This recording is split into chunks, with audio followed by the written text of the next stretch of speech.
is Mariana Lopez. This is my creative critical reflection number 1, and the question is, how does my product use or challenge conventions, and how does it represent social groups or issues?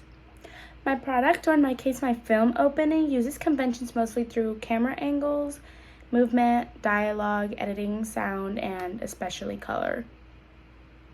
Examples of some of the camera work would be bird's eyes, close-ups, and in the very first part of the opening there was a wide shot and then it pans. I'm going to show that.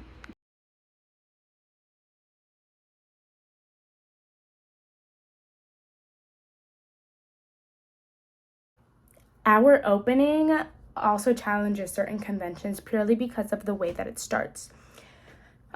Comedies are known to be positive, but my opening starts off with the main characters being in an argument. There's cards and chairs thrown all over the place, and that makes the viewer just wonder how the mess even started.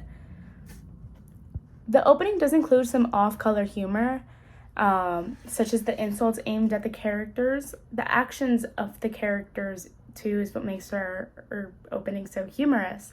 Unfortunately, there was a specific part, one of my favorite parts actually, that we had to cut out because it didn't fit in the opening, but yeah. And if I may add, although the argument in the opening for a comedy isn't the most conventional, I do like to think that it's funny. Me and my friends would get into arguments all the time when playing card games, but the argument in the opening is a bit over-dramatized. Each person that worked on the film opening is credited. The very first title card that is shown is the production company.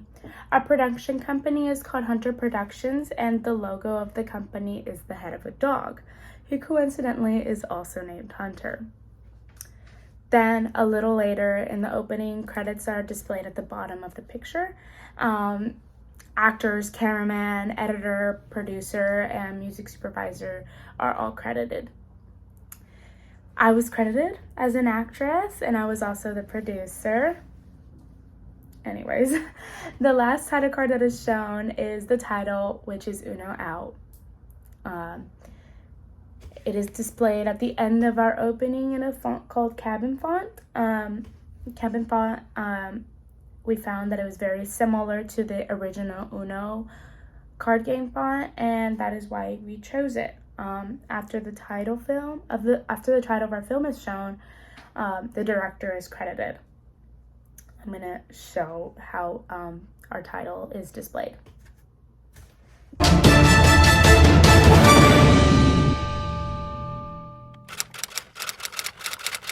I just love the way that we edited our title card.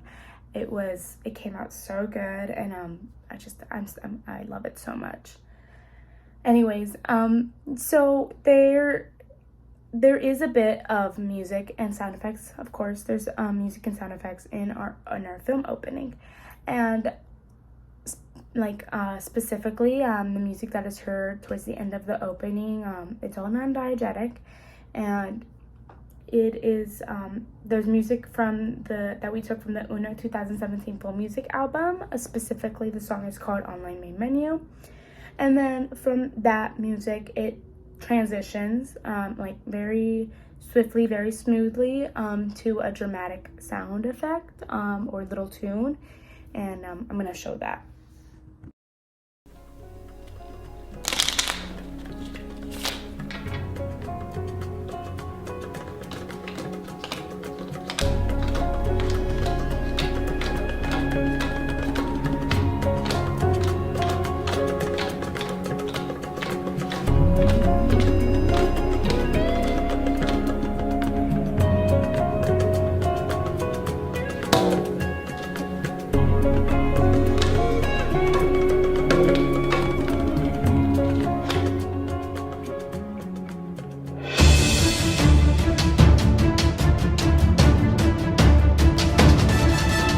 So other than the music, some other non-diegetic sounds that we had were censor beeps. The censor beeps were in the beginning of our opening during the fight scene. We had that to keep our opening as PG as possible, maybe more so PG-13 because of the off-color humor and the arguments, but that's about it.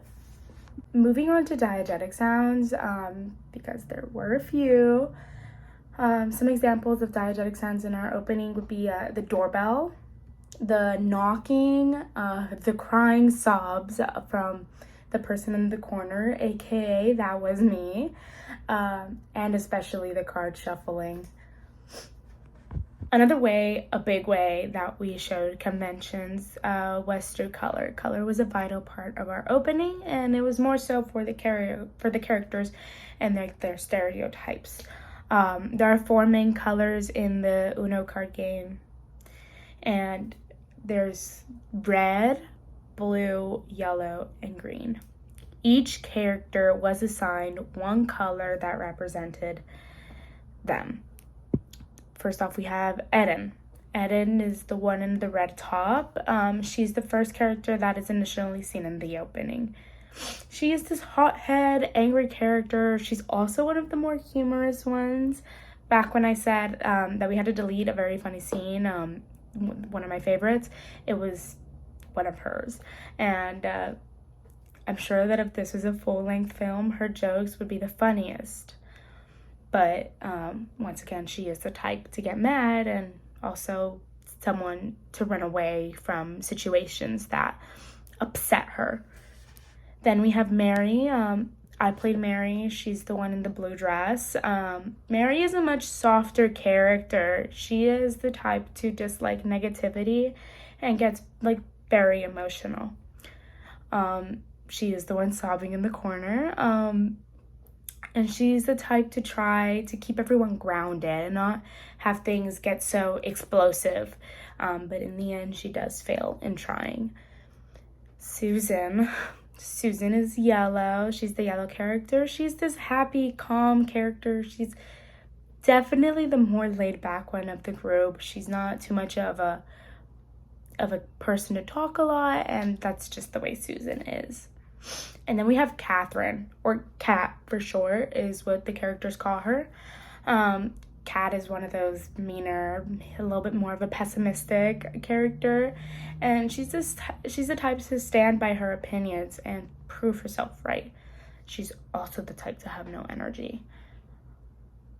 Color and costumes were vital to our production.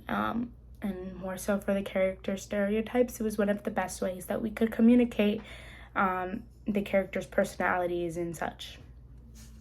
Moving on, the social group my opening represents is that typical teenage group of friends. And the issues they face is that they can be a bit toxic to each other, and they have their long-lasting friendships and this friendship that's lasted years, and it's tested over this small and honestly kind of dumb disagreement. But I'm sure that in the end, when the game that turns your friends into your enemies, they'll eventually apologize and like they'll make up and be friends and be that closely knit group that they were before.